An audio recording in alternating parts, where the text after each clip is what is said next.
আসসালামু আলাইকুম, শুভেচ্ছা জানাচ্ছি। আমি আরাফাত ইসলাম। এই ভিডিওতে আমরা দেখব যে কিভাবে ফ্লাটার প্রজেক্টকে আমাদের যে আইডি রয়েছে সেটা হোক ভিএস কোড হোক অ্যান্ড্রয়েড স্টুডিও, সব জায়গা থেকে আমরা কি করব, গিটহাবে আপলোড করার চেষ্টা করব।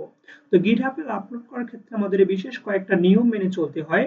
প্রতিটা নিয়ম অর্থাৎ প্রতিটা স্টেপ বাই স্টেপ যদি আমরা অগ্রসর হই, তাহলে আমাদের গিটহাবে প্রজেক্টটা আপলোড করতে খুবই সুবিধা হয়ে যায়।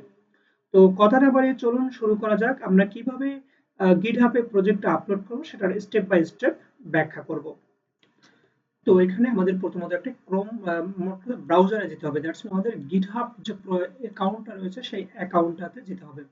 এক্ষেত্রে আমার GitHub অ্যাকাউন্টটা আমি চলে যাচ্ছি। খেয়াল করুন যেখানে আমার অ্যাকাউন্ট নরমালি GitHub অ্যাকাউন্ট ২ টা। তার মধ্যে আমি বর্তমানে যে অ্যাকাউন্টটাতে লগইন করে আছি সেই খেয়াল করুন এখানে লগইনে আমি কি করব যে প্লাস বাটন, এখানে খেয়াল করুন যে প্লাস বাটনে যদি আমাদের মাউসটা রাখি সেক্ষেত্রে ক্রিয়েট নিউ নামে একটা অপশন চলে আসবে। এখানে ক্রিয়েট নিউ রিপোজিটরি অর্থাৎ আমরা একটা রিপোজিটরি তৈরি করব। এবং এখানে রিপোজিটরির নামটা কি দিব সেই নামটা খুবই ইম্পর্টেন্ট। তো সেক্ষেত্রে আমরা যেটা করব, আমরা আমাদের যে প্রজেক্টটা রয়েছে যেখানে স্টুডেন্টস এপিআই অ্যাপস বা স্টুডেন্ট অ্যাপস, খেয়াল করুন যে আমি স্টুডেন্ট অ্যাপস নামে এখানে লিখে দিব। তাহলে এখানে খেয়াল করুন যখন আমি স্টুডেন্টস অ্যাপস দিচ্ছি, যে স্টুডেন্টস অ্যাপ, ওকে, আর কোনো আছে একটু খেয়াল করুন, নামটা একটু চেক করে নেই। স্টুডেন্ট অ্যাপ, ওকে। তাহলে স্টুডেন্ট অ্যাপ দিলাম। ওকে, দেওয়ার পর এখানে ডেসক্রিপশন আপনি চাইলে ডেসক্রিপশন দিতে পারেন, প্রাইভেট করতে পারেন, রেডমি ফাইল অ্যাড করতে পারেন, নাও চাইলে করতে পারেন। তো সেটা আমি সহজ করে দেখাবো যে আপনি সব কিছু দিলেন না, যদি না দেন তিনি ক্রিয়েট রিপোজিটরিতে ক্লিক করবেন।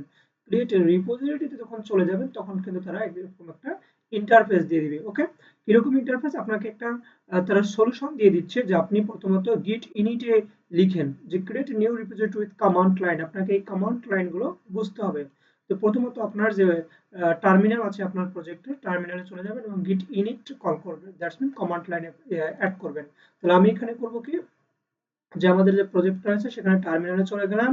টার্মিনালে চলে যাওয়ার পর আপনি, আচ্ছা আমি এটা ক্লোজ করে দিচ্ছি কারণ এটা যেহেতু আমাদের প্রজেক্টের সময় তৈরি করা ছিল, জাস্ট আপনাদের বোঝানোর সুবিধার জন্য আমি আবার নতুন করে শুরু করলাম। ওকে, তাহলে এখানে খেয়াল করুন যে git init চাইলে আপনি টাইপ করতে পারেন অথবা কপি পেস্ট করতে পারেন, সমস্যা নেই। তো আমি git init আমি কপি পেস্ট করে দিলাম, দ্যাটস মিন এরপর ইন্টার বাটন ক্লিক করলাম।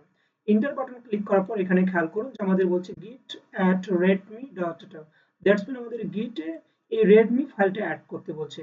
এটা কিন্তু যে গিট অ্যাড এর পরে যদি নাম থাকে সেক্ষেত্রে ওই নামটাই শুধু অ্যাড করবে। বাট আমি চাচ্ছি না আমার প্রজেক্টে যত জিনিসগুলো রয়েছে সেই জিনিসগুলো অ্যাড হোক।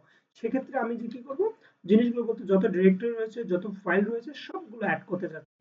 তাহলে আমি এখানে গিট অ্যাড রেডমি ডট এমডি নাম না লিখে আমি জাস্ট স্পেস দিয়ে একটা ফুল স্টপ দিলাম। এতে করে আমার যে প্রজেক্টের যত ফাইল রয়েছে সবগুলো কিন্তু অ্যাড হয়ে যাবে। তো আশা করি এই বিষয়টা বুঝতে পেরেছেন। এরপরে যে বিষয়টা হচ্ছে গিট কমিট, যে এটা লিখতে হবে। এখন এখানে খেয়াল করুন যে গিট কমিটের পর ফার্স্ট কমিট, এখানে চাইলে আপনি ফার্স্ট কমিট দিতে পারেন অথবা আপনি কোন ধরনের কাজটা করছেন সেই জিনিসটাও কিন্তু আপনি লিখে দিতে পারেন।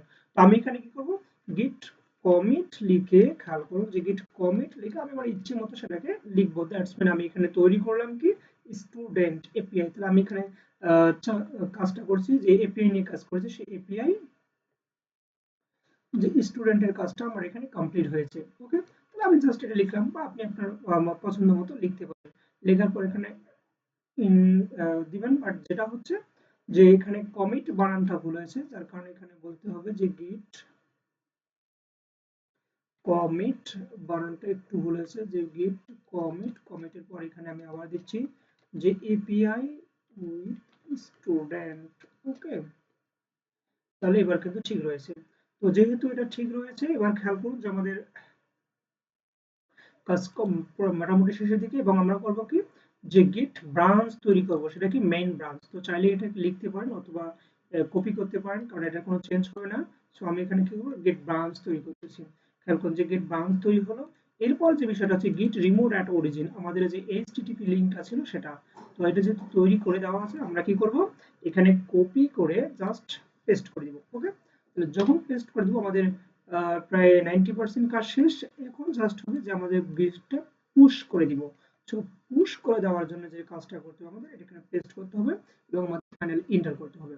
যখন আমরা এন্টার করব তখন কিন্তু আমাদের আরেকটা ইন্টারফেস শো করবে। খেয়াল করুন যে আমাদের 100% হয়ে গেছে, দ্যাটস মিন আমাদের যে নিউ ব্রাঞ্চটা ছিল সেখানে কিন্তু আমাদের এটা পুশ হয়ে গেছে। ওকে, এই প্রজেক্টটা পুশ হয়ে গেছে।